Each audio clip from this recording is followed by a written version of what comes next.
Estuve entrando, muchachos, a sus equipos y algunos pues pusieron ahí en el chat los resultados del trabajo que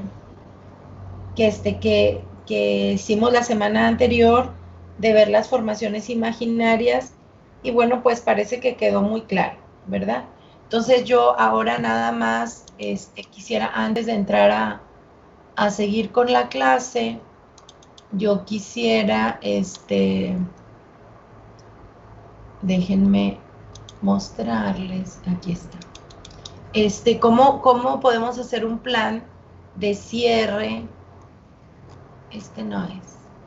No, voy a buscar cronograma de cierre. Va a ver si hacemos un cronograma de cierre para las sesiones que nos quedan, organizarnos y ver qué es lo que tenemos que ver, ¿verdad? A ver, cronograma de cierre. Déjenme un segundo porque ya lo tenía por aquí. Vamos a ver, cronograma. No, no lo tengo. Entonces vamos a hacerlo pues. Aquí estaríamos con calendario del plan de trabajo. A ver. Ok, este es para, ok, este es, ok. Ese no. Bien.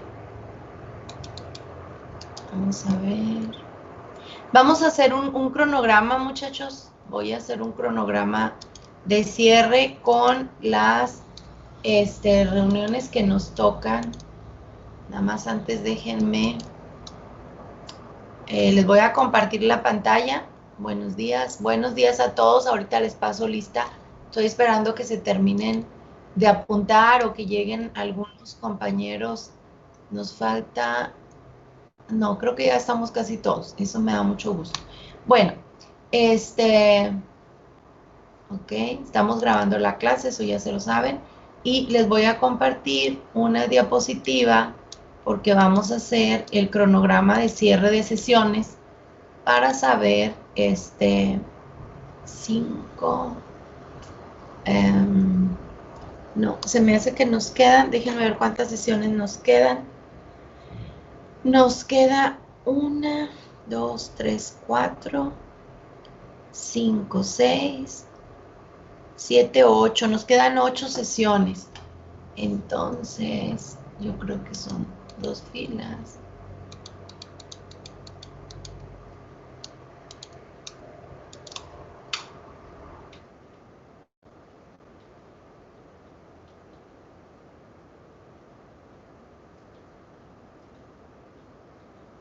Ok, vamos a compartírselos para que ustedes vayan siguiendo la construcción de nuestro trabajo, de qué vamos a hacer y estén enterados. Y eso espero que les brinde tranquilidad, de eso se trata. Entonces vamos a tener aquí.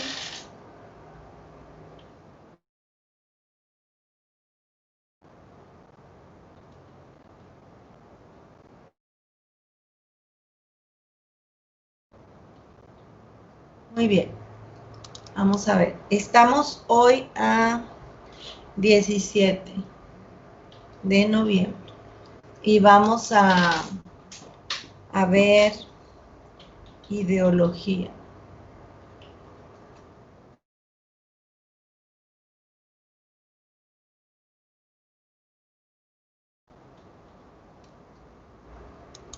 Observaciones.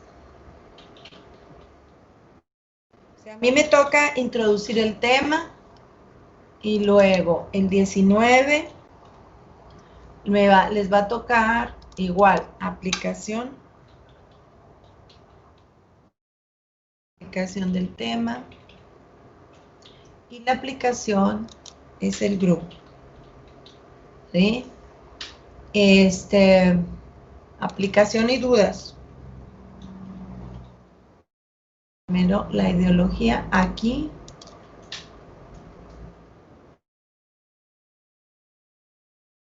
Aplicación y dudas con Rebo.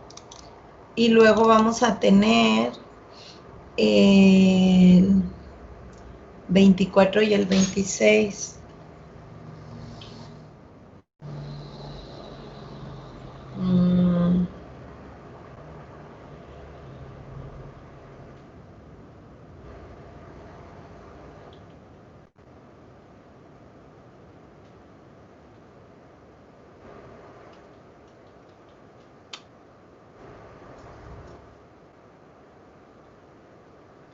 ¿Saben qué? Mejor les doy un tema por día para que no se me revuelvan.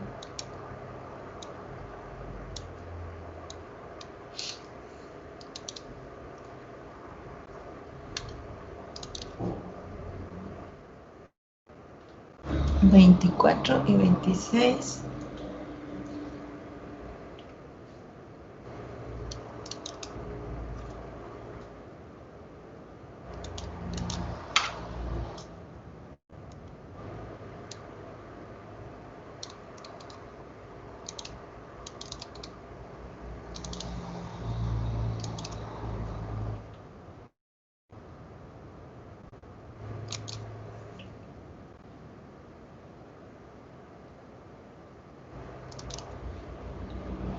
Luego vamos a tener el 31 y el 2. 31.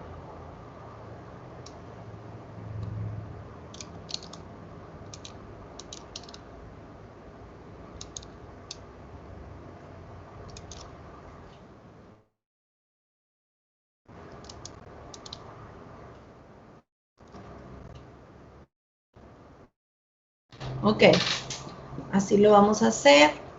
Y luego nos queda...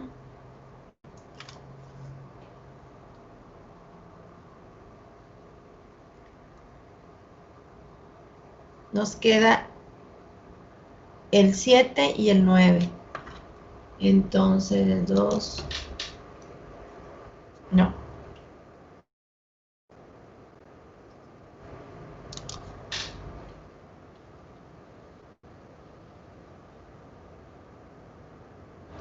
Lineamientos del portafolio y dudas.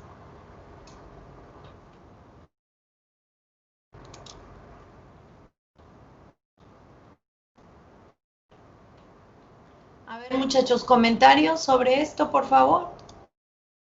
Cambios, dudas en la distribución. Son los temas que nos queda de ver. Nos quedan, aquí le voy a poner actividad o tema mejor, ¿ok? Así. Entonces, esos son los temas que nos queda de ver y esa es como la responsabilidad que le toca a cada uno de nosotros. Por ejemplo, yo les voy a exponer la ideología de Rebú y ustedes aplican, ¿sí? Luego, el 24 les expongo el Hábitus de Bourdieu, que es otro autor que tenemos que ver, y les explico el campo social, que es otro autor que tenemos, otro tema de Bourdieu que tenemos que ver, y luego ustedes me enseñan cómo aplicaron el Hábitus, y luego me enseñan cómo aplicaron el campo social. Ese es nuestro último tema, lo vamos a estar viendo el 2 de diciembre. Y entonces el 7 y el 9 lo vamos a dedicar a explicar los lineamientos del portafolio que van a entregar y ustedes me van a decir las dudas que tienen, sea sobre formatos, sobre temas, etc. A ver, díganme por favor desde ahorita qué opinan, qué cambios harían, qué piensan de esto para que quede aquí guardado y lo vean. Nuestra solo es una duda. La clase pasada vimos un tema que se me olvidó cuál es, o sea, se me olvidó el nombre del tema. Está en ¿Formaciones imaginarias? formaciones imaginarias. Sí. El tema de formaciones imaginarias e ideología se complementarían para hacer la aplicación del 19. No, es que se supone que ya el tema de formaciones imaginarias ya lo hicieron. Yo me metí a sus equipos, acuérdense que les pregunté el jueves, ¿tuvieron algún problema? No, maestra, está bastante bien. Y me metí a sus equipos y bueno, algunos no descargaron los videos, pero los chats dicen que sí entendieron. Hay unas preguntillas, hay unas dudas en alguno de los equipos que yo pues voy a resolver hoy, ¿verdad? Pero yo según lo que vi y lo que explicamos y lo que hablamos, eso se quedó como ya entendido. No se los he pedido para entregar todavía, pero ya según yo ya lo aplicaron y lo discutieron, según lo que vi ahí en los equipos. ¿O no? No, solo era es que como no lo había pedido, pensé que iban a ir, o sea, para entregar, a eso me refiero, pensé que iban a ir en un mismo documento. Sí, Pero van a ir no, en un fue, mismo documento. Tienes mucha razón. ¿Se acuerdan que yo les dije que ese tema de formaciones servía para introducir la ideología? ¿Se acuerdan? Ese iría junto, o sea, porque no lo he pedido. Pero como todavía no se los expongo, no se los he puesto aquí. O sea, ese iría aquí, el 19. Eso es lo que me estás tratando de decir, ¿verdad? Que aquí sí, integraríamos. Muchas gracias. sí, Las esa era mi formaciones, duda. sí. Sí, muchas gracias. Yo creí que había quedado claro, pero es mucho mejor que esté aquí escrito, porque así no se nos olvida ni a ustedes ni a mí. O sea, aquí las formaciones que ustedes ya vieron y entendieron y aplicaron la semana anterior, lo van a integrar con la entrega de ideología. Va a ser un solo tema, porque pertenecen a lo mismo, la ideología y las formaciones, pues las formaciones completan a la ideología y la ideología completa las formaciones. Preguntas, comentarios. A ver. ¿Todo bien? ¿Entendieron el esquema? ¿Están de acuerdo? ¿Qué cambiarían? No, maestra, no le entiendo. A ver, de una vez, muchachos, porque luego cambio de tema, yo creo que ya quedó y probablemente tengan dudas. Si todo más o menos está bien, yo lo subiría ahí a materiales del curso y y entonces seguiríamos con el tema que toca hoy. Por favor, quiero escucharlos. Pues yo creo que sí está ahí muy bien el calendario. Creo que, pues sí, pues digo, mientras veamos todos los temas, pues todo bien, ¿no? Entonces, y nada más no sé si sepa más o menos ya, maestra, como una fecha para la entrega del portafolio de las actividades, o Mire, si no, la no, vamos a fijar Emerson, qué después. bueno que lo sacas el tema. No nos han mandado, dijeron los coordinadores que esta semana nos mandaban el calendario de exámenes. No porque estén ustedes, pero de los más cumplidos coordinadores que me han tocado a mí es José Luis. O sea, si alguien, a veces me manda primero, el semestre anterior estaba trabajando en sociología, en letras y en historia. Y el primer calendario, las primeras informaciones me llegaban del maestro José Luis, del doctor José Luis, y después ya de los demás colegios. Entonces, José Luis va a ser de los primeros que nos avise las fechas, ¿verdad? Tan pronto me avisen, yo se las pongo en el chat del equipo para que ustedes vayan organizándose. Pero yo creo que así como lo hemos estado haciendo, que hemos estado revisando el trabajo, que lo exponemos, que recibimos observaciones, que lo corregimos, pues es mucho más, menos trabajo para ustedes ya nada más organizarlos en un paquete, ¿verdad? Con su portada, con su índice, no lo sé, y luego poner sus actividades allí por número o por fechas o a ver cómo nos ponemos de acuerdo. Pero no nos han dado datos, Emerson. Gracias por preguntar. ¿Alguien más? Bien, entonces si están ustedes de acuerdo en que todo está bien y está en orden, déjenme, les voy a enseñar, vamos a trabajar, aquí está. Vamos a trabajar un poquito con el tema de la ideología, que como yo les había dicho, estas diapositivas que ustedes ven aquí, muchachos, están en el Dropbox, ¿sí? Fíjense nada más las abreviaturas, aquí está arriba, AN-medio, es de análisis del discurso, -2. Ese está en materiales del curso en el Dropbox, por si alguien quiere hacer un repaso.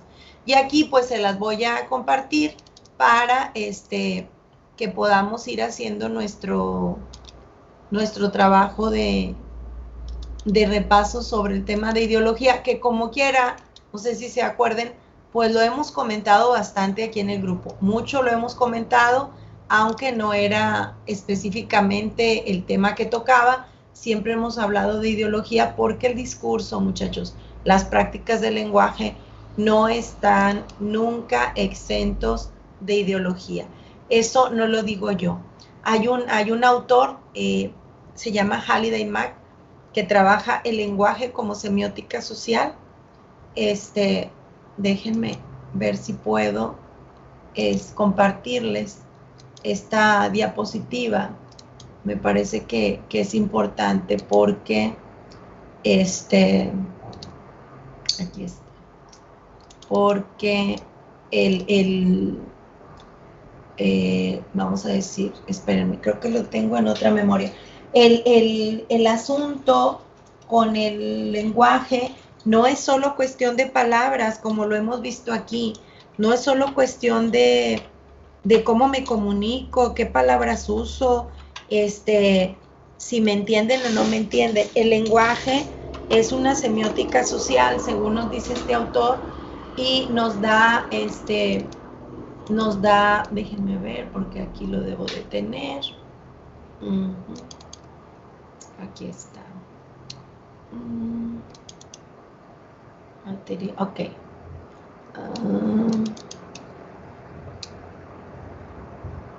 Voy para ahí. Ya habíamos hablado nosotros de cómo la cultura es un iceberg, es como un iceberg cultural, y que nosotros teníamos que hablar de que había elementos que eran visibles y elementos que no eran visibles, ¿no? Entonces, en ese sentido, déjenme ver, aquí está, voy a ver si este es, no. Les tengo una presentación que les quiero mostrar de una conferencia que me invitaron a dar aquí está, ¿qué interpretamos? De una conferencia que me invitaron a dar en Ciudad Juárez y que ahorita me está sirviendo a mí mucho para, aquí está, que me está sirviendo a mí mucho para un libro que estoy tratando de terminar. Miren, esta era la conferencia, estaba en la Universidad Autónoma de Ciudad Juárez, se llamaba Estudios del Discurso, Perspectivas Inter y Transdisciplinarias. El seminario se llama Discurso en Fronteras.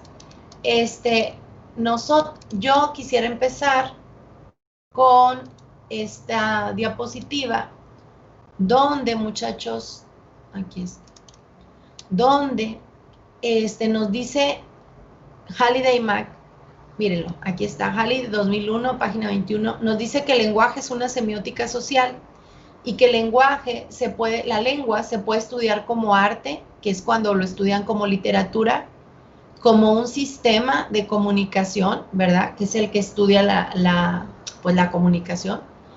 La lengua como comportamiento, que es cuando estamos revisando la socialización de la lengua, su función en la interacción, y que atañe a la sociología y a la antropología social, pero también a la historia, ¿no?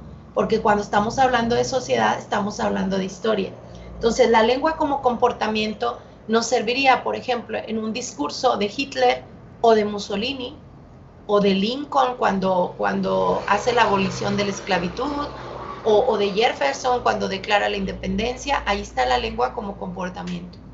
Y también la lengua como conocimiento, que es cuando nosotros ya estudiamos cosas al respecto.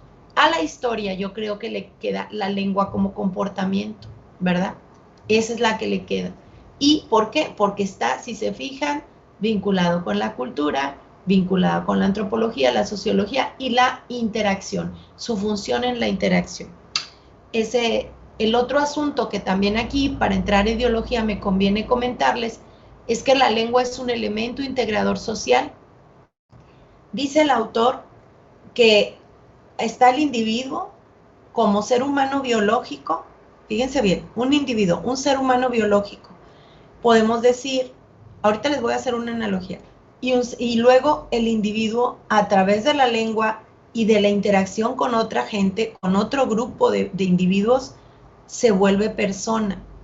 Nosotros nos volvemos persona a partir de la interacción que tenemos con los otros, a partir de nuestro papel social. Si no, solamente somos seres humanos. Me voy a explicar. Un niño, por ejemplo, un bebé que no ha adquirido la lengua y que no sabe hablar, se comunica como quiera por gestos, por sonidos, por balbuceos, por sonrisas. Y entendemos si le duele algo, si le gusta algo, si se acurruca y siente amor. También los animales se comunican de esa manera, pero estamos hablando de seres humanos. Sin embargo, un ser humano adulto que no habla o que no oye o que tiene una lesión cerebral no puede interactuar más que mínimamente con la gente y entonces se aísla porque no llega a esta calidad.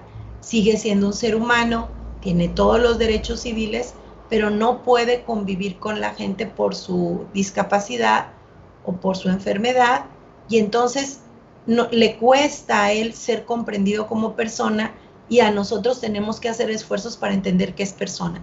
¿Por qué? Porque no nos dice lo que piensa, no nos dice lo que siente y entonces tenemos que estar cerca de él para atenderlo y saber sus necesidades, casi aún más que un bebé, porque el bebé llora y grita y los seres humanos adultos que están enfermos a veces no dicen, tienen que estarlos revisando, como ocurre en los hospitales. Entonces vean que la lengua es el que nos integra con otros seres humanos a partir del funcionamiento y el comportamiento lingüístico y la interacción. Entonces, para Halliday y Mack, el ser humano se vuelve persona mediante o a través de la interacción lingüística con otros seres humanos, ¿no? Dice, por medio de la lengua, el ser humano llega a integrarse a un grupo. El grupo está compuesto de gente que se autodefine. Cada uno de nosotros nos definimos como personas por la interacción comunicativa y alcanzamos una posición en ese grupo. Les voy a dar un ejemplo. En un grupo de clase siempre está el que es gracioso, siempre está el amargado, siempre está el que es bien comunicativo, el que es bien generoso, la que es muy bonita, el que es muy guapo, que es popular, el que es feo, etc. Siempre hay un posicionamiento al que todos quieren, el que no les habla a nadie, el que nunca está a gusto, el que siempre está contento. Estoy generalizando solo para darles ejemplos. Y luego habla también el autor, déjenme les quito el cuadrito, habla también el autor de las relaciones entre los seres humanos y los papeles sociales. Estos papeles sociales son lo que vimos la semana pasada, que se llaman formaciones imaginarias, ¿sí? También se llaman papeles sociales, pero este autor los habla de otra manera desde una semiótica social. Y fíjense cómo va transformando el esquema. Dice que el individuo, que era un ser humano y que a partir de la interacción con la gente se volvió persona, sigue interactuando mediante la lengua con la sociedad.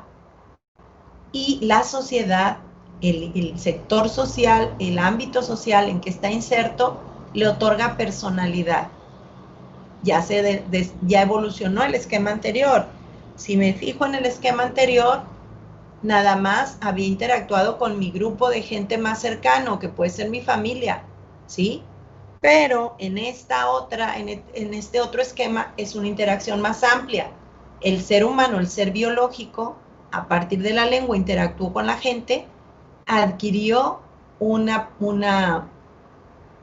calidad de persona y al integrarse a grupos más amplios, a grupos que no son solo su núcleo inmediato, adquiere una personalidad.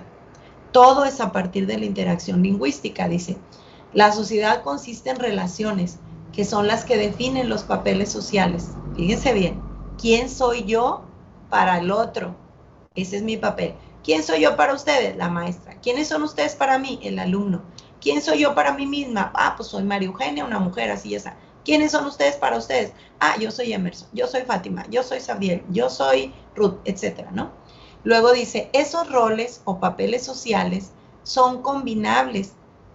Claro, yo les decía, al mismo tiempo que soy maestra, soy madre, soy hermana, soy hija, soy amiga, soy responsable de algo, ¿no? Ustedes al mismo tiempo que son estudiantes, son hijos, hermanos, amigos, novios. Y dice, y el individuo desempeña varios papeles sociales a la vez. Ya lo habíamos visto la semana anterior y la anterior. Siempre a través de la lengua. El individuo pasa de ser humano a persona y a través de sus relaciones comunicativas adquiere una personalidad, ¿sí? Es, por ejemplo, cuando hacemos un currículum, podemos hacer un currículum afectivo. Una vez yo hice en un taller de psicología un currículum afectivo, pero también podemos hacer un currículum profesional y esa es nuestra personalidad en el ámbito profesional, ¿no? Fui esto, hice esto, y eso me va dando una personalidad social. Bien. Entonces, en general, tenemos unos supuestos. El lenguaje es una semiótica social. El discurso pertenece a un entramado sociosemiótico que establece relaciones con el entorno, lo que dijo Bakhtin, ya lo habíamos visto. Vivimos rodeados de signos, lo dice la semiosfera lotmaniana. El contexto cultural tiene trascendencia en la interpretación. El locutor siempre está ante la intersección de actividades instauradoras del sujeto enunciador. El locutor siempre está siguiendo la estructura que el otro locutor, porque son dos, uno habla, uno recibe, categoriza, el otro categoriza el mundo, sus pensamientos se los transmite y el otro entra en el juego y entonces están dándole un sentido semiológico al mundo. El discurso está constituido por materialidades, ¿verdad? Como yo ya les expliqué, según Foucault y Haidar, la ideológica, la cultural, la del poder. La actividad de categorizar al mundo, según Chagall, se efectúa compartiendo saberes de conocimiento y de creencia, saberes que circulan entre los grupos a los que se pertenece y que son movilizados por un juego de interdiscursividad. Lo mismo que decían en el esquema, al interactuar con otros, yo comparto saberes de conocimiento, saberes de creencia y saberes y valores, como veíamos en el iceberg cultural, que se tienen en ese intercambio discursivo. ¿Sí? Hay imaginarios sociodiscursivos, ¿sí? Que corresponden a las representaciones. Yo digo un sacerdote, un delincuente, un historiador, un luchador, una bailarina de ballet, y hay un imaginario sobre la bailarina, sobre el luchador, sobre el sacerdote, sobre el historiador, que se emiten a través del discurso, ¿no? Bien, esto de abajo me importa. Existe un dispositivo, existe una estructuración que se compone de redes, relaciones establecidas entre entidades e instituciones que condicionan y determinan las condiciones de producción, circulación y recepción del discurso, ¿verdad? Entonces, dicho esto, creo que hasta allí para no mortificarlos tanto. Entonces, ahora sí podemos entrar. Voy a volvérselos a compartir porque seguro ya se acabó la compartidera de la pantalla, ¿ven? Se los voy a volver a compartir. Que seguro ahora sí podemos entrar a hablar de la ideología con Rebull, ¿ok? Entonces vamos a ver.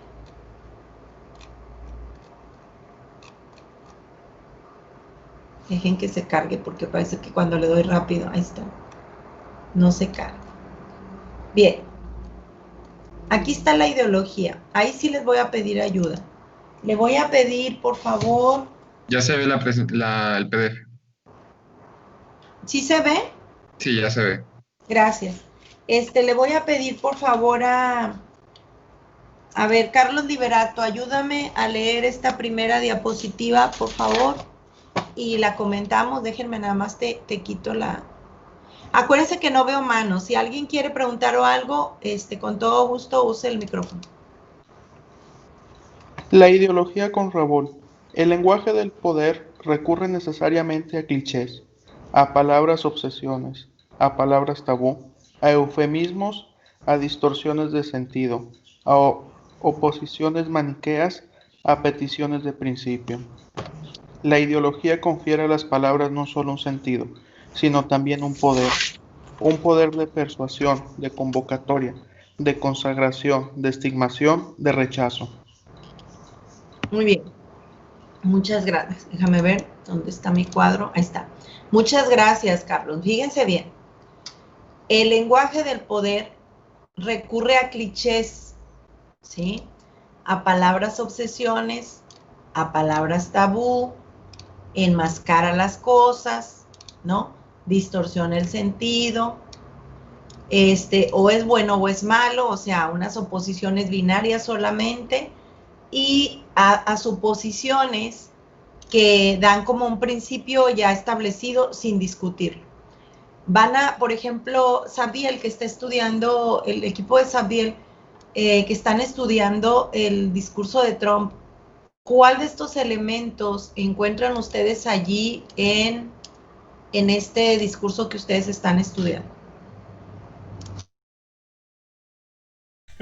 Claramente hay, o sea, por ejemplo, clichés, podría ser algo así como la idea de Estados Unidos como un país muy fuerte y poderoso, pero que actualmente está en decadencia y que por eso tiene que llegar un político fuerte a sacarlo del agujero para que vuelva a ser poderoso.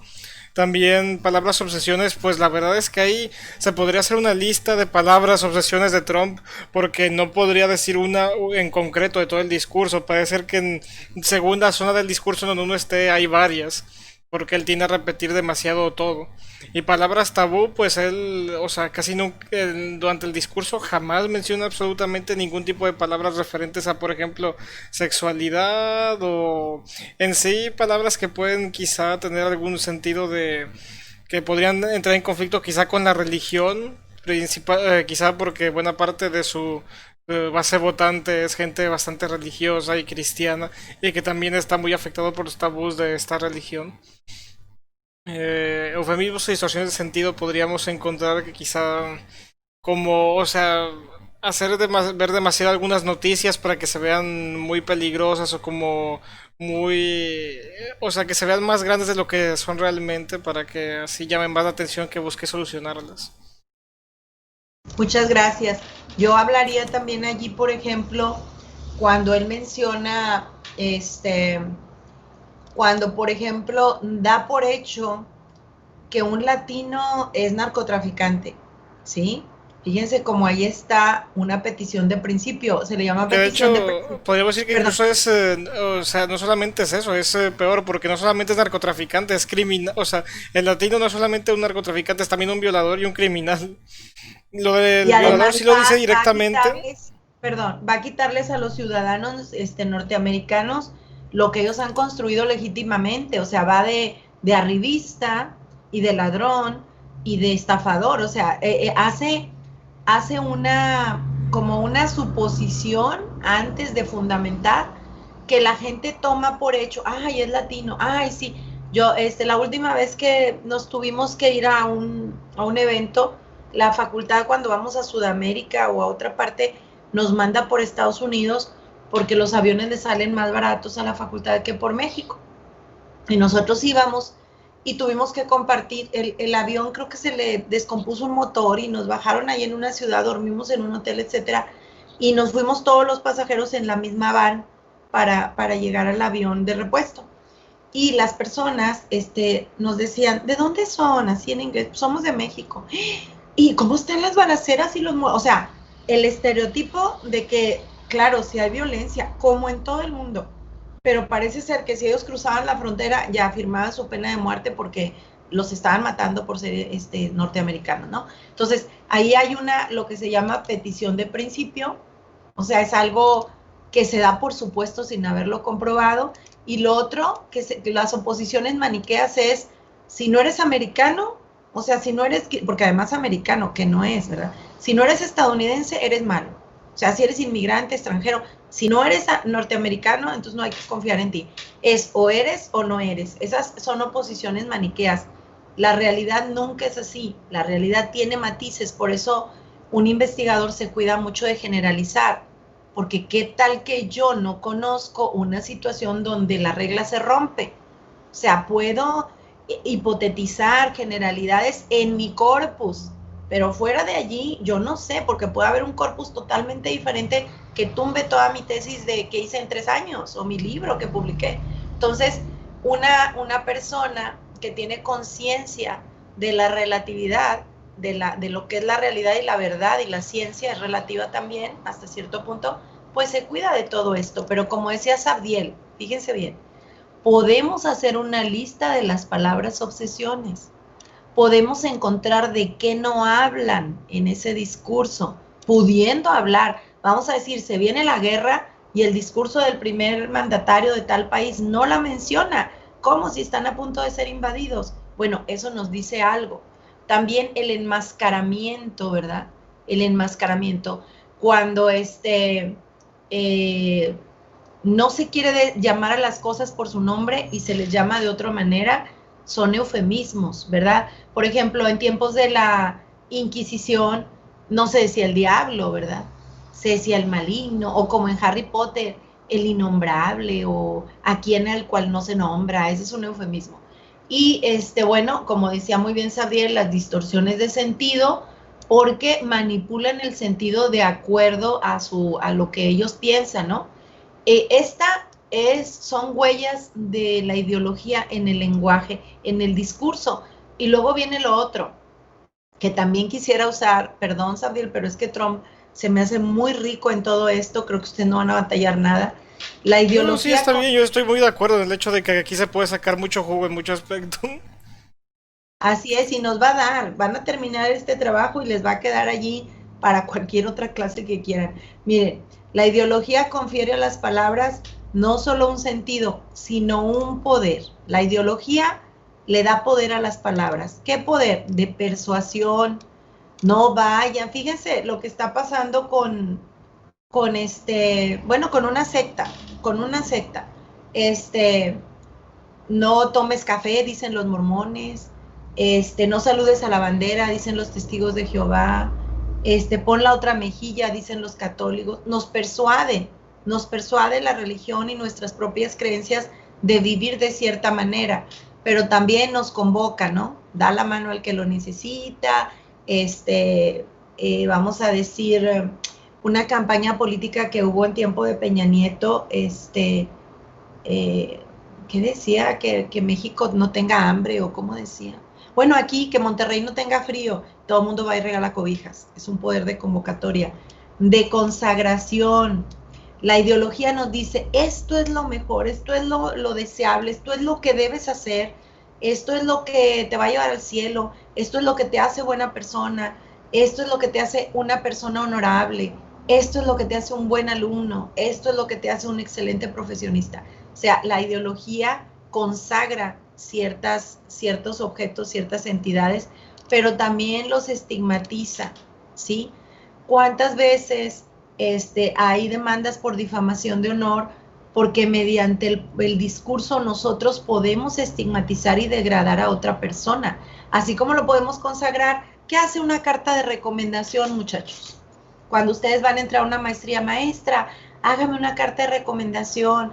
Le digo, mándamela en borrador y yo les pongo más flores y los recomiendo.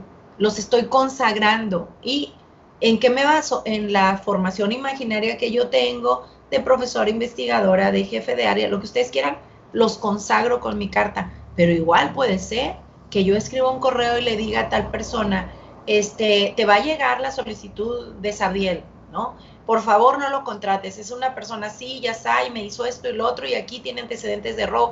O sea, yo lo estigmatizo y evito que esa persona llegue a donde llega. Puede que a ustedes les van a dar un trabajo y alguien habla, alguna gente con cierto poder o credibilidad habla y los puede estigmatizar, y también de rechazar, ¿no? A veces en un grupo que compartimos ideología, sale alguien que no la comparte con nosotros, y puede que esta gente que sí pensamos igual, no queramos al que piensa diferente y lo rechazamos. Y el discurso hace que lo rechacemos, pero hay también, ¿cómo les diré? Acciones políticas de poder en el discurso. Trump mismo, ¿no? Al hablar así de los latinos o de los inmigrantes, luego habló de los asiáticos, ¿qué desarrolla? ¿Qué desata? ¿Qué impulsa? Impulsa el rechazo social por las comunidades étnicas diferentes que los norteamericanos. Y ahí están los disturbios en la calle contra los negros, los disturbios que hay ahorita mientras se decide o no si ya toma el poder el otro, no sé qué. Entonces, la ideología le confiere a las palabras poder. No solo los sentidos que veíamos, muchos sentidos a una palabra, también poder. Entonces quisiera, por ejemplo, que otra persona que ya no fuera el equipo de Sabriel me dijera dónde encuentra en su discurso el poder de persuasión, ¿sí? Porque hasta en las pinturas hay poder de persuasión, hasta en el cartel hay poder de persuasión. ¿Dónde encuentra el poder de convocatoria? Si hay un poder de consagración ahí, si hay un poder de estigmatización ahí, y si hay uno de rechazo. Yo ya sé Si quieren yo se los doy, si no me encuentran ejemplos, pero los quiero escuchar a ustedes. Bueno, yo soy Pues, de... Eric, bueno, gracias. dale tú, Eri, dale. ok. Y Eh, luego tu compañero. Sí, yo soy del equipo de las brujas y aunque ha estado dando ejemplos para lo de Trump, casi se siente como si también fuera para nosotros, eh, porque todo esto del lenguaje de poder e ideología está muy presente en el discurso de las brujas. Hay palabras tabú, sí hay, están las relacionadas con el demonio, con el diablo y las mujeres que están relacionadas con él y que también se traen con ellas pues a los niños, a los hombres de bien y demás. También hay un fuerte poder de persuasión, que es lo que busca la iglesia en cuanto a toda la sociedad, que es para ellas directamente pues es que se entreguen, que se que cambien de parecer, o sea, que se unan al lado de la luz, pero también la sociedad les mete en esta idea de que tienen que perseguirlas, tienen que decirnos si encuentran a alguien así, porque si no ustedes también son cómplices y por tanto pues les va a caer el martillo de Dios. Eh, Ahí pues está claro aquí la estigmatización y el fuerte rechazo. Y también hay, bueno, la convocatoria también ya la mencioné, y la consagración, pues no sé si podría ser la idea que se tienen de ellos mismos como hombres y defensores de la idea de Dios y bueno, sí, creo que esto sería la idea. Claro que sí, Eric, claro que sí. La consagración es del partido opuesto a las brujas, ¿no? Los buenos, Así los es. que no son brujos, son consagrados, son lo ideal, son los que convocan a rechazar el mal, los que las estigmatizan mediante infundios o cosas solo por ser diferentes, ¿no? Ahora Sí. sabemos que probablemente las brujas pues son personas con mucho conocimiento de la naturaleza y conocimientos esotéricos que probablemente los seres humanos no poseemos. Por ejemplo, en este congreso de transdisciplinariedad, en este congreso mundial que organizó la Escuela Nacional de Antropología e Historia, donde me tocó participar, se cree en la mística del evento, se cree que hay muchos aspectos de la realidad que no conocemos. O sea, fíjense, la doctora Julieta Haidar habla de la semiótica de lo invisible, la semiótica de lo que no podemos ver, pero que creemos. O sea, por ejemplo, ¿qué les digo? En México, que no pases debajo de una escalera, que tengas ajo en la puerta. Esa es una semiótica de lo invisible y sin embargo existe el semestre pasado, 2 semestres, el pasado y el antepasado, yo teníamos el grupo de historia junto con el grupo de sociología y les dábamos análisis del discurso y un compañero de sociología estaba investigando las empresas esotéricas, muchachos, el negocio de lo esotérico, cuánto capital ganaban, de qué vivían y cómo operaba. Estas limpias, estas consultas, estos velas y estas preparaciones son todo un sistema de mercadotecnia que existe en México bastante fuerte y que nadie, al menos él era sociólogo, pero nadie, salvo los psicólogos o no sé si los que hagan religión o antropología, se encargan de estudiarlo. Y tiene una historia así como las brujas, tiene toda una historia. No tenemos un sector aquí en Nuevo León que está lleno de brujas, que es la petaca, y es todo un sector de mercadotecnia y de economía. No, ustedes van a cualquier mercado, digo, si no salen, pues no van, pero los que salimos un poquillo, ¿perdón? Mercado Juárez está lleno de eso. Sí. Bueno, yo hablo aquí del mercado de San Nicolás, que está cerca de la uni. Digo, cuando van a un mercado, tienes todo un sector de hierbas y que amarres y que para el rechazo y que para el insomnio, para el que te engaña y para que quién sabe qué, o sea, hay para todo, ¿no? Y no crean que está tan lleno de charlatanería, porque han combinado cosas de las creencias orientales o hindúes o árabes con la imaginería mexicana, ¿no? Entonces, allí también tenemos un movimiento de ideología bastante fuerte, un grupo ideológico que tiene todas estas características que le estamos dando al discurso de Trump y al de las brujas. Aquí, ahora entonces, ¿qué es la ideología? Según Rebú, surge como el análisis científico de la facultad de pensar. Déjenme lo redujo tantito. Ahí está. Surge como el análisis científico de la facultad de pensar y tiene 3 concepciones. La cesariana, que se refiere a toda doctrina peligrosa para el orden establecido.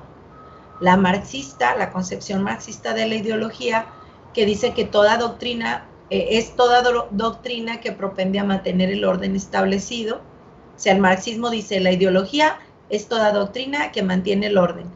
La ideología del tipo cesariano dice que la ideología es toda doctrina peligrosa para el orden. Y el punto de vista sociológico de la ideología es que toda representación colectiva, ideología es toda representación colectiva que se puede estudiar desde fuera de ella. ¿Por qué no desde dentro de ella, muchachos? ¿Por qué no podemos estudiar a la ideología si estamos dentro de esa ideología? ¿Por qué creen? No hay una visión crítica, no hay una visión crítica, o simplemente a veces cuando estás dentro de un marco narrativo de ideología, no eres consciente incluso que estás dentro de él. Es tu realidad. Y como estás muy influenciado por ello, no puedes básicamente dar una opinión realmente que no esté o muy a favor o muy en contra. Así es, estás influido, no puedes revisarlo porque tú mismo eres parte de esa ideología. Entonces, ahora, pregunta para todo el grupo. ¿Todos tenemos una ideología? A ver, si contestan otras personas que no hayan participado, me encantará. Sí, ¿por qué? Perdón. No, sí, di. A ver, sí, ¿por qué? Desde el momento en el que crees en algo, desde el momento en el que defiendes algo o que compartes algo, ya tienes una ideología. Desde el momento que eres, por ejemplo, las compañeras que son feministas, desde ese momento ya tienen una ideología. Los compañeros compañeros y compañeros que creen en algo de religión, ya tienen una ideología. Desde el momento en el cual apoyes a tal partido o aborreces a tal candidato, también tienes una ideología. Pues, a eso yo lo pongo en el simple hecho desde que en el momento en que crees ya en algo y lo defiendes es porque ya tienes una ideología que te hizo que lo hicieras. Y entonces, fíjate lo que te voy a preguntar. Si yo no tengo religión y si no tengo partido, ¿tengo ideología? Sí, la ideología es no tenerlo. Así es. Fíjense, nos dio una clave nuestro compañero. Cuando yo defiendo algo, esa es mi ideología, lo que yo defiendo. Yo defiendo el estudio de la historia, defiendo el academicismo, defiendo los derechos. Bueno, esa es mi ideología. Y si digo, no, yo no creo en ninguna religión, no tengo partido, no creo en las instituciones, pues esa es mi ideología. Entonces todos estamos dentro de una ideología. ¿Se fijan? Es como la semiósfera, es como la atmósfera del oxígeno. Nosotros tenemos una ideología, como decían ustedes ahorita muy bien, que probablemente no somos conscientes, que probablemente ni me he percatado que yo tengo una ideología porque pues me es tan natural, ¿verdad? Estoy en un medio donde todos piensan como yo y creo que así es, pero puede ser una ideología. Para Van Dyck, en cambio, dice, a ver, ¿quién me ayuda a leer, por favor?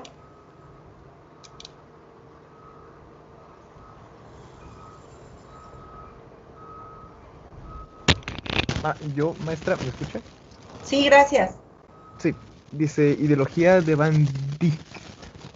Se pueden definir sucintantemente como la base de las representaciones sociales compartidas por los miembros de un grupo. Esto significa que las ideologías permiten a las personas, como miembros de un grupo, organizar la multitud de creencias sociales acerca de lo que sucede, bueno o malo, correcto o incorrecto, según ellos, y actuar en consecuencia. Las ideologías también pueden influir en lo aceptado como verdadero o falso, especialmente cuando dichas creencias son consideradas importantes para el grupo. Gracias, Emerson. Fíjense bien. Entonces, las ideologías son la base de las representaciones sociales de los miembros que comparte un grupo. Las representaciones sociales se refieren a las otras personas, a las religiones, a las instituciones. Nosotros las representamos, o sea, que es para mí la iglesia, que es para mí el gobierno, que es para mí... Dígame. Eso también iría, bueno, lo mencionaron al principio de la clase, pero eso también sí se va muy de la mano con lo que hablábamos de las... Siempre se me olvida lo de los conceptos imaginarios, las realidades Formaciones imaginarias. imaginarias. Formaciones. Sí, que fíjate. va de la mano porque... Claro que sí. Porque es que en las preguntas, por ejemplo, ¿por qué el autor habla así? O ¿por qué el autor, por ejemplo, en el Principito, ¿por qué el autor da un constante hincapié en escuchar al niño, en prestar atención a un niño, en seguir siendo un niño, obviamente no infantil, pero seguir siendo, pensando como él? Porque en su ideología él constata o piensa esto y lo otro. Y pues no se ve la conexión ahí. Claro que sí. Fíjense que por eso les di las formaciones imaginarias. Hay yo durante muchos años estudié las formaciones imaginarias y luego encontré el concepto de representaciones sociales y luego vi en Halliday, como les acabo de mostrar, los papeles sociales. Dije, bueno, todo esto está intersectado. Desde las diferentes ciencias, la gente ha descubierto que de alguna manera representamos el mundo que nos rodea. Y Barabandi dice que las ideologías son la base de las representaciones sociales, son la base de las formaciones imaginarias, son la base de los papeles sociales compartidos por un grupo. ¿Cuál grupo? Con el que yo comparto mi ideología. La ideología nunca es individual. Si es individual, no es ideología, es creencia. Es una ideología cuando se comparte por un grupo social. Fíjense bien. Lo cual significa que las ideologías permiten a las personas, como miembros de un grupo, organizar las creencias sociales, sus creencias sociales, ¿verdad? Todos los que creemos en las humanidades organizamos nuestras creencias sociales. ¿Acerca de qué? De lo bueno, lo malo, lo correcto, lo incorrecto, de cualquier situación para actuar en consecuencia, ¿sí? O sea, todos los que compartimos cierta ideología organizamos los pensamientos para juzgar la realidad y actuar, que la realidad se nos viene a actuar. Por ejemplo, ¿qué actitud estamos tomando los humanistas ante la pandemia? ¿Qué actitud están tomando los del área de la salud? ¿Qué actitud están tomando las familias? Se fijan que son grupos ideológicos diferentes. ¿Qué actitud está tomando el gobierno? ¿Qué actitud está tomando el comercio, etcétera, ¿no? Y luego dice, las ideologías pueden influir en lo aceptado como verdadero o falso. Un grupo tiene verdades y mentiras por común acuerdo. O sea, lo que para un grupo es válido puede que no sea válido para otro, ¿no? Me decía una compañera de traducción, nosotros tenemos en el cuerpo académico a gente de traducción y de letras, y una traductora que sabe traducir textos literarios decía que tiene muchos problemas con su grupo de traductoras porque no le entienden el valor del lenguaje literario y platica conmigo, que soy de letras. Y me dice, es que usted sí me entiende. Le digo, sí, pero está hablando con una mujer que traduce discurso jurídico. Está hablando con otra que traduce discurso fílmico. No saben de literatura, por eso no la entienden. Entonces, entre cada grupo, muchachos, tienen sus propias verdades y sus propias falsedades. Vamos a decir que esto también es parte de estas ideologías. Hagan de cuenta que yo llego y me quiero hacer historiadora de la nada, cuando toda mi trayectoria ha sido en estudio del lenguaje, pues ustedes no me van a creer y me van a tener una representación falsa dentro del grupo, porque ustedes sí están formados en la historia, ¿no? Es que como por ejemplo en el área de letras, que de repente surge un poeta y descubres que es veterinario, no sabe nada del lenguaje, bueno, pero poeta puede ser, pero estudioso de la literatura y del lenguaje no, porque hay que estudiar, ¿no? Muy bien, o como un comunicador, ¿no? Que alguien se cree periodista nada más porque le gusta hablar, y estas personas pues tienen toda una carrera. Entonces hay grupos, se llaman disciplinares, de ideología disciplinar, donde los que no son del grupo no entran. Y bueno, no quiero hablar mal de las cosas, pero un ejemplo son las asociaciones o sociedades, ¿verdad? Hay Asociación Mexicana de Traductores, Asociación Mexicana de Educación Superior, Asociación Latinoamericana de Discurso. O sea, esas asociaciones son grupos ideológicos también, que tienen su propio modo de pensar, quién entra, quién sale, quién no. ¿Se fijan? ¿Cuándo ponen ellos algo que es verdadero o falso? Cuando esas creencias son importantes para la supervivencia de ese grupo, ¿no? Entonces, también dice aquí, a ver quién me ayuda a leer. Ruth, ¿me puedes ayudar? ¿O alguien, por favor? Sí, maestra, ¿se escucha bien? Sí, gracias. Sí, se oye. Las ideologías también pueden formar la base de argumentos específicos a favor de y explicaciones sobre un orden social particular, o bien pueden influir eficazmente en una comprensión particular del mundo en general. De acuerdo con ello, podría afirmarse que las ideologías transmitidas a través del discurso conminan al receptor a un cambio de actitud o a ejecutar una acción. Gracias, Ruth. Yo nada más acentuaría ahí, fíjense bien, que forman parte de argumentos específicos a favor de algo, explicaciones sobre algo, especialmente un orden social particular. Son como las explicaciones que da Trump para pensar de X manera sobre tal asunto, o las que da Maduro sobre cualquier asunto. Acuérdense cuando él dice que esas decisiones se las está aconsejando Chávez y está en un evento y dice, un pajarito me vino y se me acercó y es signo de que él está de acuerdo con, o sea, explicaciones sobre un orden específico, ¿verdad? Que pueden influir o no en una comprensión particular del mundo, ¿sí? Y luego también se puede decir que las ideologías transmitidas a través del discurso llevan o orillan al receptor a un cambio de actitud o ejecutar una acción.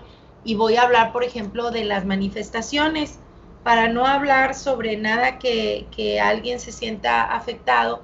Voy a usar el ejemplo de los estudiantes de la Normal de Ayotzinapa. Fíjense cómo sus líderes, por tradición, iban a hacer un mitin por el 68, por la cuestión de la matanza de Tlatelolco, ¿no? Entonces, ellos iban a estar el 2 de octubre allá en aquella ciudad y se invitaron unos a otros a que fueran a manifestarse, ¿verdad? A protestar por aquel asesinato masivo de estudiantes. Entonces, tenían una ideología específica ese grupo de los 43, ¿no? Tenían una actitud específica con respecto a algo y los conminaron a ir a protestar como lo hacían cada año.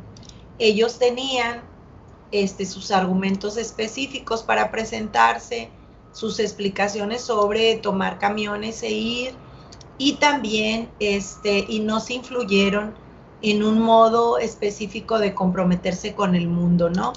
Porque cada quien decide de qué manera actúa en el mundo, ¿de acuerdo a qué? De acuerdo a su ideología, ¿ok?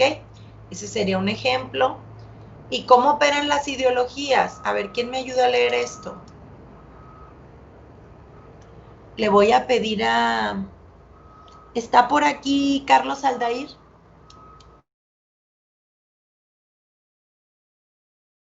¿Puede hablar?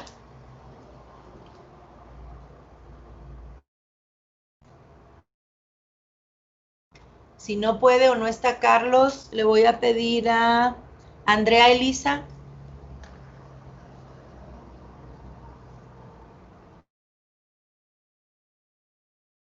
Aquí estoy, perdón, estaba. Gracias. ¿Cómo operan las ideologías? En términos de grupos sociales, son relaciones de grupo e instituciones en un macronivel y prácticas sociales en un micronivel.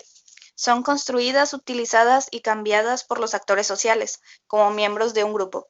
en prácticas sociales específicas y frecuentemente discursivas. Muy bien, gracias. Fíjense bien, las ideologías operan en términos de grupos sociales, son relaciones de grupo e instituciones a nivel macro y prácticas individuales de nosotros, ustedes conmigo, yo con ustedes, en un nivel micro. Maestra. Dígame. Disculpe, es que me estoy pensando mucho en el texto del Principito respecto a las ideologías, y pues el texto en sí es una reflexión y es muy apelativo, tiene un discurso que no te quiere convencer, pero quiere que lo pienses, quiere persuasivo, es un discurso muy persuasivo. En este caso, si quisiéramos hablar de un actor social, ¿sería el autor o cómo? Porque pues el texto son constantes diálogos y sí me duda eso. Sí logro localizar que es persuasiva, pero no veo otra ideología así plenamente y pues por eso le pregunto si me podría guiar tantito. Sí, claro que sí. Yo creo que hay ideologías al macronivel cuando interpretas la obra completa, cuando dices, a ver, como tú decías hace poco, ¿por qué el pensamiento de un niño? ¿Verdad? ¿Por qué un niño en un planeta donde él solo es un ser vivo? ¿Por qué el niño interactúa con el medio? No interactúa con otros seres vivos salvo el rey, sino con el medio. Habla con el zorro, habla con la flor, habla con la estrella, habla con bla, bla, bla. ¿Se fijan? Entonces, porque solo siendo niño puedes tú interactuar con el entorno. Ese sería una ideología a macronivel, lo que nos dice el libro cuando lo cerramos. Y las prácticas sociales en micronivel son los diálogos que tiene el protagonista, el niño protagonista, por ejemplo, con el rey. Fíjate como el rey, como no tiene súbditos ni a quién darle órdenes, y la esencia de un rey es mandar, entonces manda todo lo que el principito de por sí hace. Se vuelve como un pleonasmo, como una obviedad. Se sienta el principito, te ordeno que te sientes. Se levanta el principito, te ordeno que te levantes. Se va, te ordeno que te vayas. O sea, porque esta es una crítica a nivel micro de las acciones de alguien que solo vive para el poder, cuando el principito le demuestra que él tiene el poder para hacer sus propias acciones sin que nadie se los mande. Esa es una figura de poder, el rey. Y luego la rosa, que es bellísima, que lo que tiene ella es la hermosura, cómo interactúa con ella, con el zorro, que es astuto, que se gana su alimento, que esto y lo otro, cómo interactúa con él. Yo creo que hay estereotipos sociales en esos personajes de la novela y que el niño es como el ser humano natural, ingenuo, si tiene una ideología específica de libertad, y cómo interactúa desde su posición ideológica con los otros. Ese sería el micro. Y el macro es lo que te queda después de que tú terminas un episodio o terminas la obra. Pues hay crítica social, hay parodia, hay burla, yo hasta veo burla. Hay también una lección muy grande, latente, de por qué solo siendo niño él puede hablar con la estrella y con el sol y la rosa y el zorro y no sé con quién más, ¿no? No lo sé. Entonces, ahí también estás hablando tú del macro y del micro entre los personajes y del macro contigo y la obra completa. Yo creo que así sería, porque tú eres como el que representa a todos los lectores que se acerquen a la obra. No sé si te expliqué. Sí, gracias, maestra. De hecho, también me recordó cosas sobre las formas verbales y las no verbales, que incluso pues mencionábamos como, ¿cómo era? Como la negación, o el decir no muchas veces, que es una forma verbal que viene en el texto. Siempre se repite el no o el no se puede. También es una crítica a cómo a los niños se les decía que no y no pueden. Ya, gracias. Y fíjate, discúlpame que me prolongue, pero creo que ese también es para los jóvenes, porque los adultos lo tenemos en la boca, o sea, no, esto no te conviene, esto no lo hagas, esto no lo vivas, esto no, y lo repite para que nosotros nos demos cuenta. En este caso, es una palabra obsesión, ¿verdad? Que está en la obra porque lo está repite y repite y repite, pero porque te está dando un sentido que tú acabas de descubrir. A los niños todo es prohibido, porque no saben. El argumento es, tú no sabes, yo sí sé. Con ustedes los jóvenes les prohibimos y el argumento es, tú no sabes, yo sí sé. Y siempre es un ejercicio del poder. Por ejemplo, perdón, ¿quién tiene más poder en un grupo académico? El que tiene más antigüedad, ¿no? Ustedes lo van a ver cuando entren como jóvenes profesionales a un mundo que ya está lleno de adultos viejos o con muchos años ahí, pues van a ser sus primeros opositores, porque ustedes son nuevos y ellos ya tienen experiencia. La experiencia es un lugar común en la sociedad que se supone que te da poder, ¿no? Bien, y luego aquí abajo dice, esas ideologías se construyen, se usan, ¿sí? Y se cambian por nosotros mismos como miembros de un grupo, ¿verdad? Ahora la teoría de, ¿quién quieren? De Foucault, ahorita ya es caduca, esa ya no, ahora tenemos otra teoría. Y es por eso vamos a los congresos, a ver qué nuevas teorías o nuevas posturas también son posiciones ideológicas. Las asociaciones en que estamos, los congresos a los que vamos, nos leen a nosotros mismos qué ideología poseemos, ¿verdad? Ahora,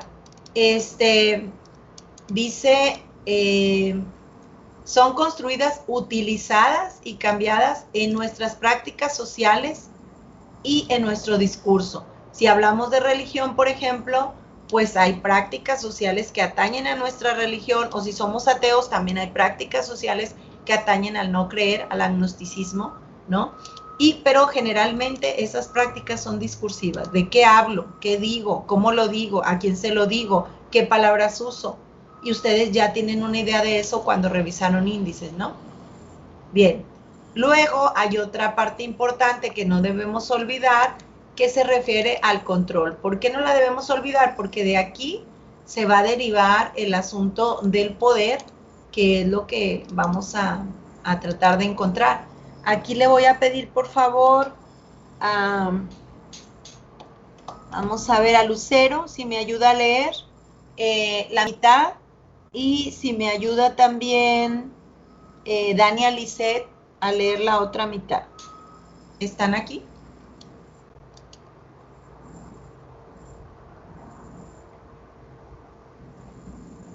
¿Pueden hablar? Sí, maestra. Gracias.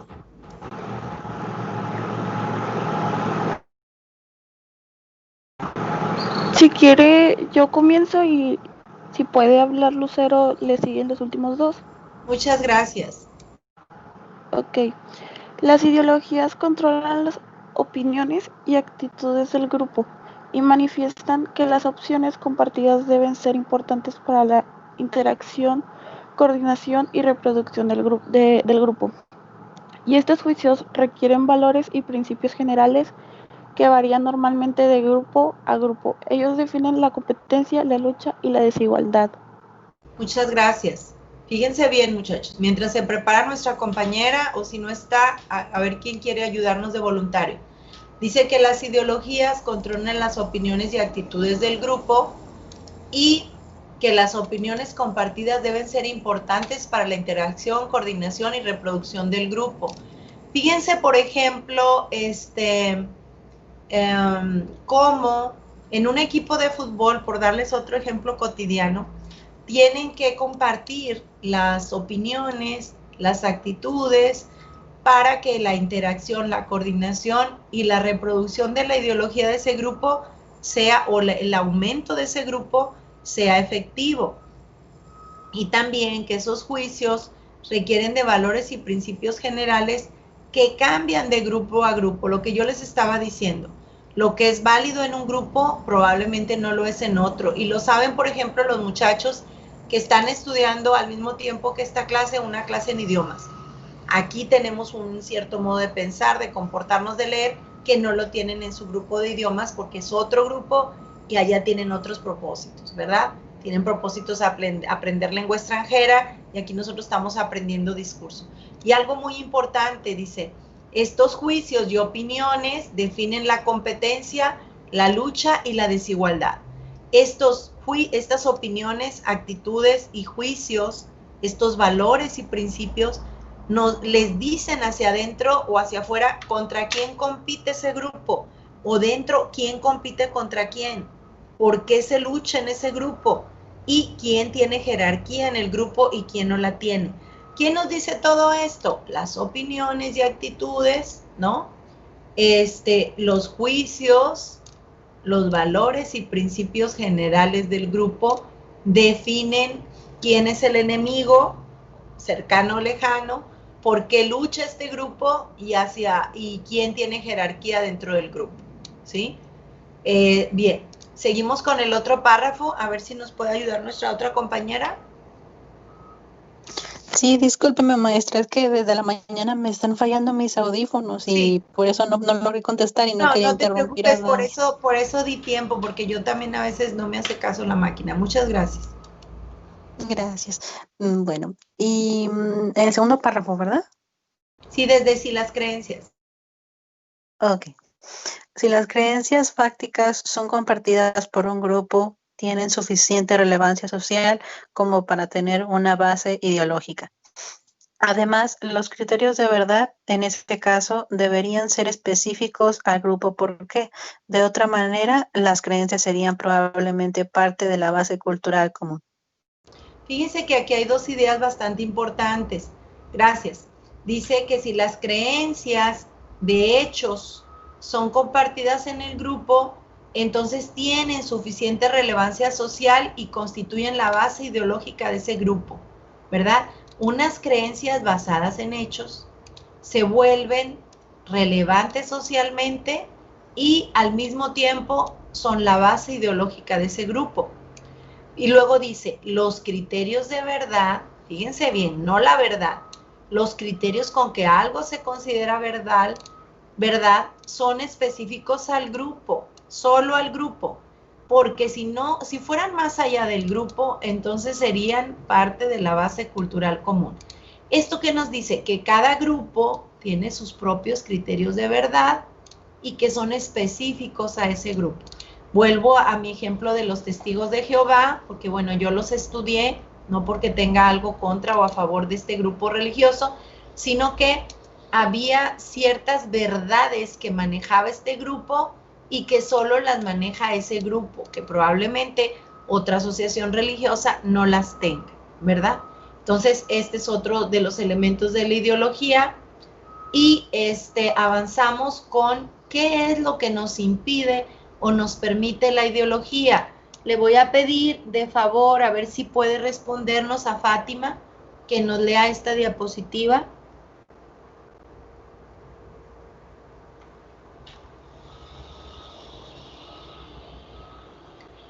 Si Fátima no pudiera, ¿está Ana Paula? Sí, maestra, de hecho le iba a decir que la compañera Dania puso al principio de la clase un mensaje de que Fátima no tenía internet. Ok, muchísimas gracias. Gracias, Ana Paula, por ayudarme. Sí, de y nada. por avisarme. Ok, coacciones lingüísticas, Revolt, 1986, perdón. Las que determinan la pronunciación, el vocabulario, la sintaxis y que no se pueden transgredir sin que el emisor corra el riesgo de ser mal comprendido. Existen otras que son de orden social y operan en el nivel de la lengua.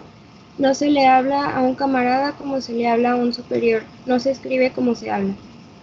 Gracias, Ana Paula. Vean, por favor, que entonces coaccionar es restringir, es impedir, es obstaculizar. Hay obstáculos lingüísticos referidos a cómo se pronuncian las palabras. Por ejemplo, si yo hablo despacio con ustedes y exagero, estoy tratando de decirles que no me comprenden, ¿no? Pero también, si uso ciertas palabras, si ordeno las palabras de tal manera, yo puedo causar o una mala comprensión o puedo ofender a mi interlocutor. Tenemos que tener mucho cuidado, ¿verdad? O si hablamos muy bajito y el otro, ¿qué? ¿Estás sordo? O sea, vamos a agredirlos tan solo por no haber alzado el tono de voz, por hablar muy fuerte. Yo tengo muchos problemas porque hablo muy fuerte, muchachos. La gente cree que estoy muy enojada, pero hablo como muy golpeado Y generalmente hasta que me conocen entienden que no estoy enojada, que es que así hablo. Y trato, se los juro que trato de suavizar y no me sale. Bien, luego dice que hay otras coacciones, otras restricciones que son de tipo social. Estas las estábamos viendo con las formaciones imaginarias. Dice, operan en el nivel de la lengua. No se le habla a un camarada como se le habla a un superior. No le hablamos a nuestra mamá, ni a nuestro jefe, ni a nuestro maestro, como le hablamos a un amigo o a una amiga. Y tampoco escribí, por eso batallamos, porque no escribimos como hablamos. Sí podemos escribir como hablamos en el WhatsApp o en un mensaje pegado en el refri, pero cuando tenemos que hacer un trabajo, no podemos, cuando mandamos una carta, no es que un correo, no escribimos como hablamos, ¿verdad? Puede que en el Facebook sí, pero hay soportes, hay medios donde no podemos escribir como si hablamos, porque podemos correr el riesgo o de ser mal comprendidos o de ser sancionados. Entonces, sí hay impedimentos. Por ejemplo, si yo hablara de cuáles son las cosas que no se pueden decir ahí en el objeto de estudio que ustedes están revisando, ¿qué me comentarían? ¿Qué se les ocurre?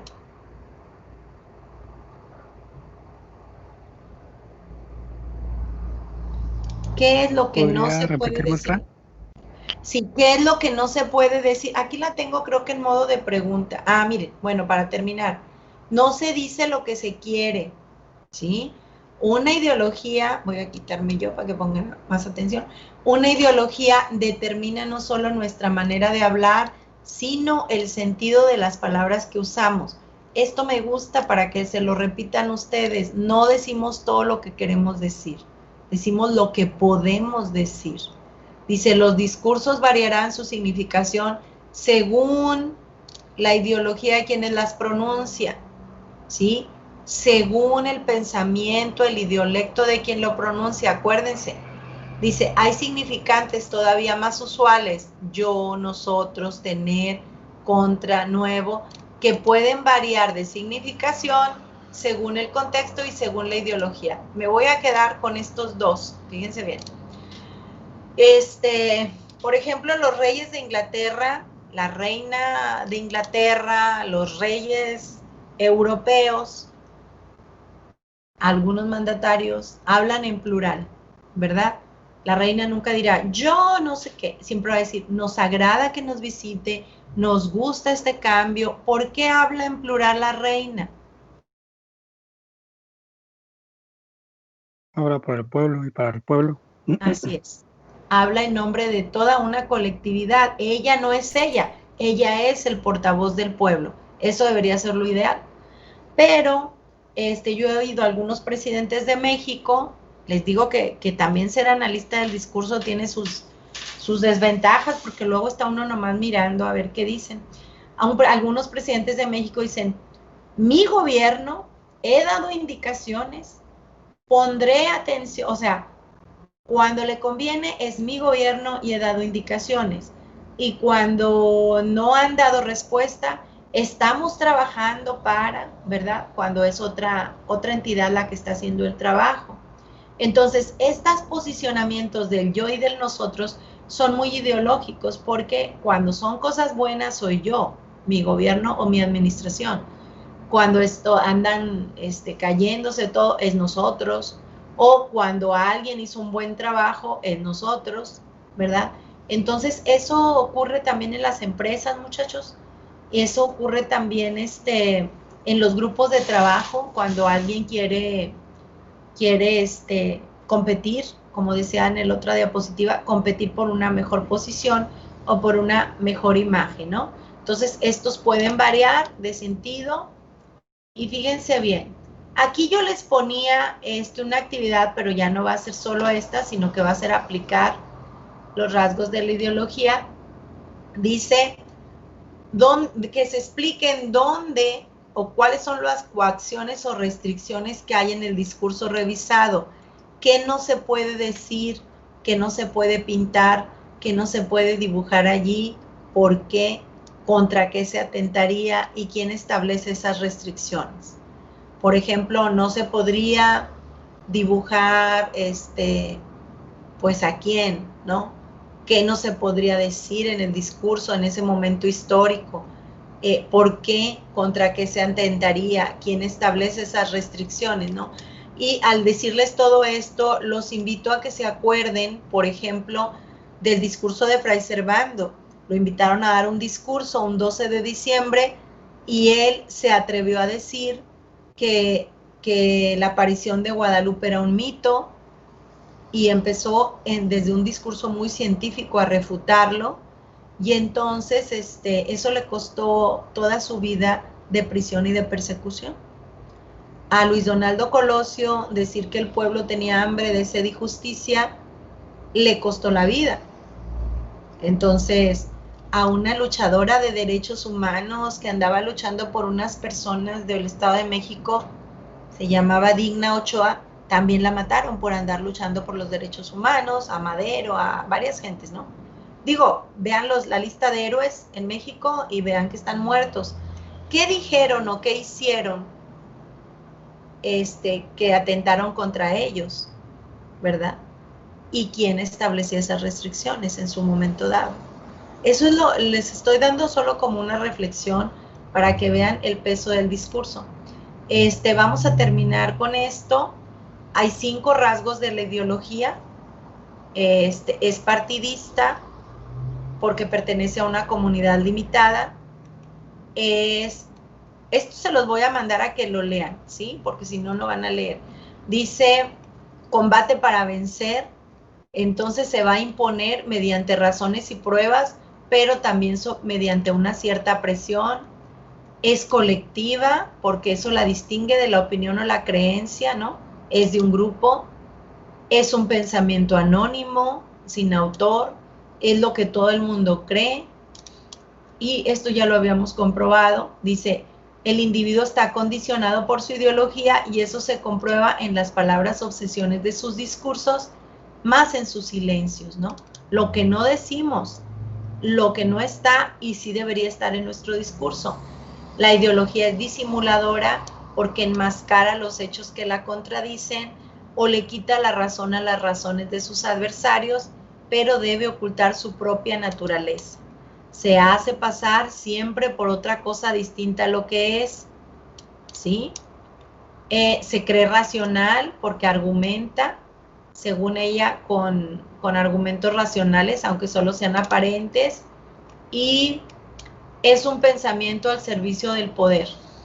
Lo sagrado siempre encierra cierta violencia y dan, por ejemplo, ahí la guerra santa, las bacanales, la antropofagia, el sacrificio, pero esa violencia no es percibida como tal porque está legitimada por lo ideológico, ¿no? O sea, aquella secta de Guyana del 60 y tantos, donde se matan 200 personas, se envenenan por convocatoria de su pastor, pues se iban a ir directo al cielo y por eso tomaron el veneno en agua de sabor y hombres, mujeres y niños murieron. Porque aunque fueron manipulados y violentados hasta la muerte, no lo percibieron. Estaban haciendo lo que ellos querían. Podemos hablar lo mismo de la secta de Charles Manson, ¿no? Y etcétera. Bien, bueno, estas son otras opiniones. Antes de terminar, porque me quedan 15 minutos solo, les voy a compartir,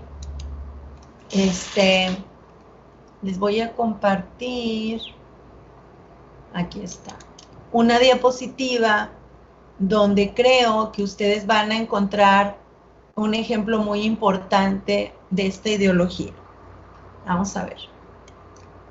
De este tema que estamos aquí discutiendo, ¿no? Se los voy a compartir. Dura 3 minutos y los vamos a comentar hasta el jueves que veamos sus aplicaciones. Fíjense bien. Se trata de una ponencia que presentaron en 2011, sacada del Colegio La Paz, en Aguascalientes, de unos documentos de 1963. Yo fui a ese congreso y pedí las diapositivas. Se trataba de una asociación de las religiosas de la pureza de María, que llegaron en 1903 a Aguascalientes, y las guiaba Julia Navarrete y Guerrero. En ese tiempo el responsable de la región era el obispo José María de Portugal y les dijo que formaran un colegio católico femenino. Se llamó el Colegio de la Inmaculada, se inauguró el 1 de enero de 904 y para 915 obtuvo el reconocimiento por la Dirección General de Educación. Durante el movimiento de la Revolución, que fue anticlerical, experimentó dificultades, pero sobrevivió y ahora se llama Colegio La Paz. Ya hay muchos colegios La Paz en todo el país, ¿verdad?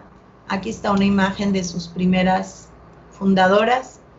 El propósito educativo de esta institución, según la fundadora, era que no se limitaba a lo escolar, sino que ahondaba en el corazón de las niñas para que tuvieran sólida piedad, vida cristiana auténtica y la devoción a la Virgen Santísima y el anhelo por ser mejores cada día. Ok. Luego fue un colegio dedicado a educar a las hijas de los grupos más ricos de Aguascalientes. Vamos a ver, Sabdiel, te voy a pedir si me ayudas a leer esta diapositiva, por favor. Desde luego. Educación moral. Uno de los objetivos de los colegios católicos es la transmisión de los valores e ideología de la Iglesia Católica. El medio por el cual los transmiten es la educación moral. Por tal motivo, era considerada como la parte principal de los colegios católicos. Aquí tenemos los objetivos, ¿verdad?, de la educación.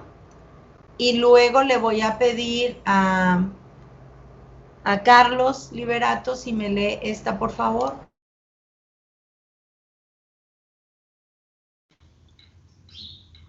Sí, maestra.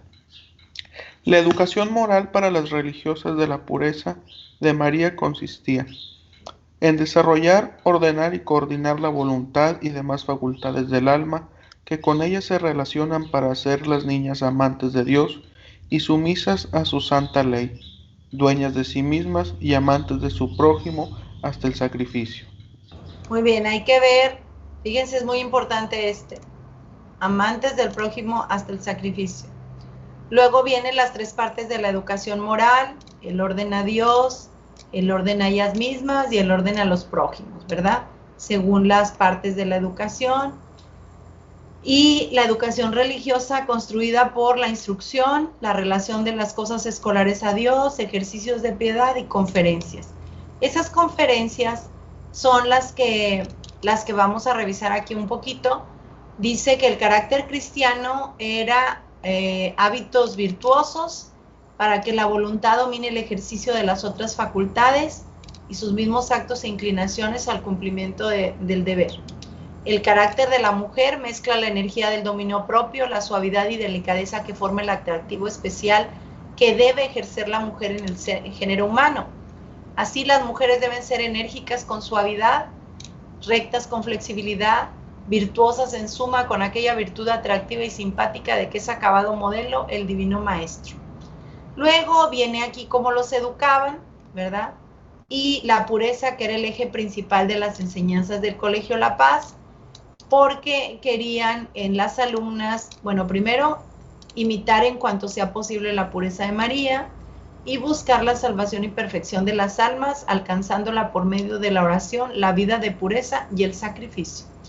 Viene un curso en el 63 llamado Orientación Vocacional, dirigida a estas alumnas, y tenía varios temas. Entre esos temas, le voy a pedir, por favor, pues, no sé si Brenda nos puede ayudar a leer. Les voy a pedir que lea cómo les enseñaban, qué tipo de mujeres querían que fueran y cómo les enseñaban. Si no está Brenda, le pido a Ana Paula que lo haga. Sí, aquí estoy. Gracias. Yoyista en No, tipo de mujer, primero arriba. Tipo de mujer a evitar, yoyista. Subdivisiones: frívolas, independientes, apáticas, repelonas y sufridas. Las que se preocupan en pensar su vida, borregas, comodinas y apócadas. Las que tienen un ideal hueco y vacío, autosuficientes, presumidas, rebeldes, vividoras. Idealistas que no hacen nada, soñadoras, enamoradas, ojalateras, su lema es el ojalá. Muy bien, muchas gracias. Abajo dice curso de orientación vocacional para las alumnas de tercero de secundaria, Archivo Histórico de las Misioneras Hijas de la Purísima Virgen María, Aguascalientes, el número de catalogación, año 1962-1963. Pues vean aquí ustedes cómo tenían el estereotipo de las mujeres que no debían ser. Y si ustedes se fijan en todas las clasificaciones, pues cuál mujer era la que debían ser, ¿no? Si eran independientes o si eran sufridas, no estaba bien. Si eran apocadas, tampoco. Si eran autosuficientes, tampoco. Si eran soñadoras, tampoco. Entonces, un ideal de mujer muy, muy complejo. Y luego me paso a la siguiente. Si tú me puedes ayudar, por favor. Bueno, les enseñaban el pecado, el plan de Dios. Y si les enseñan el pecado, ¿sí? Ellas deberían aspirar a no vivir en pecado, estar en estado de gracia, para lo cual debían evadir algunos obstáculos como era el baile, el cine, la moda, la lectura. Fíjense qué debían evadir las niñas de tercero de secundaria. El baile, el cine, la moda, las lecturas, la radio, la televisión y el trato imprudente con personas de otro sexo. O sea, debían de evitar todo eso. Muy bien. ¿Qué eran los tipos de bailes que ellas debían evitar? ¿Me ayudas tú misma, por favor? Sí, los tipos de baile que debían evitar eran los bailes honestos. No, las características era la clasificación de los bailes, perdón. Sí.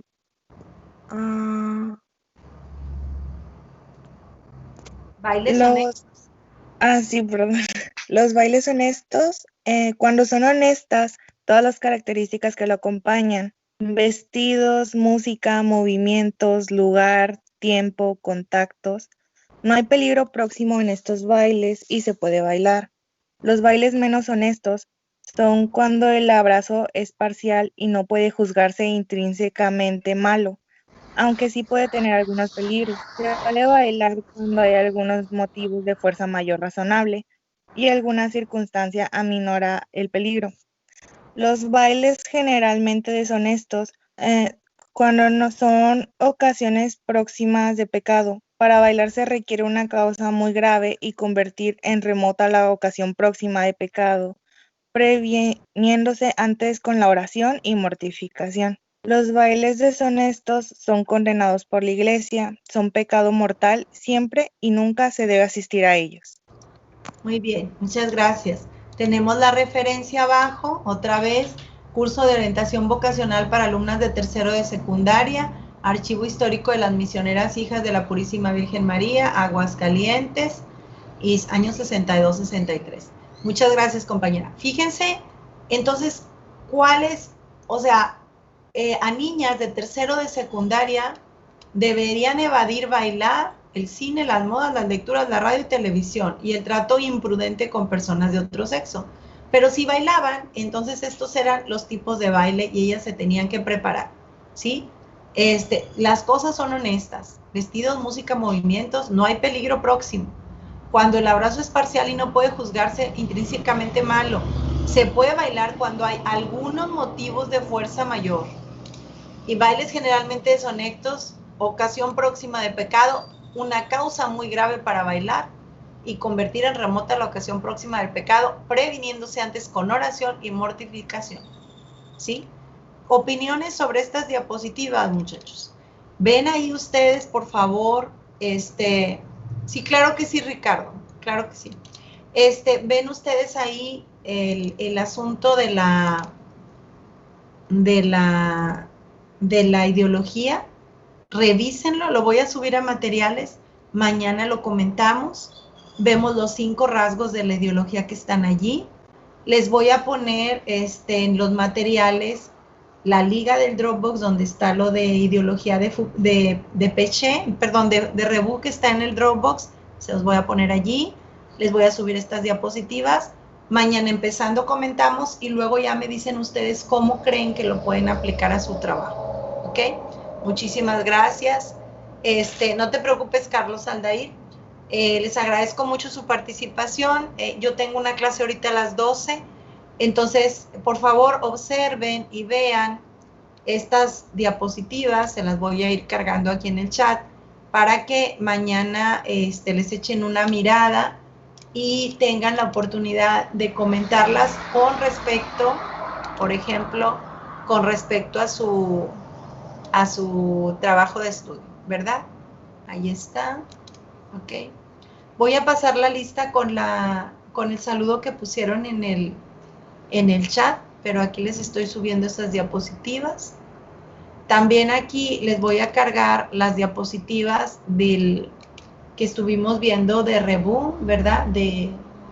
¿Cómo se llama? Las que estuvimos viendo ahorita de análisis del discurso e ideología, se las estoy poniendo allí. Entonces, para que tengan más o menos una idea de lo que se va a tratar, y ya en los materiales les pongo la liga de la lectura. Muchísimas gracias, muchachos, revísenlos, coméntenlos, y el jueves vemos cómo se les ocurre que lo van a aplicar a su trabajo, y ya ese día nosotros encargamos la tarea de aplicación, ¿ok? Muchas gracias, que estén bien. Gracias a ustedes, termino de grabar y cierro la reunión. Nos vemos el jueves para continuar con el tema y cerrarlo ya. Que estén bien, cuídense mucho. Gracias por participar. Hasta luego. Igualmente, maestra, hasta luego. Igual. Chao.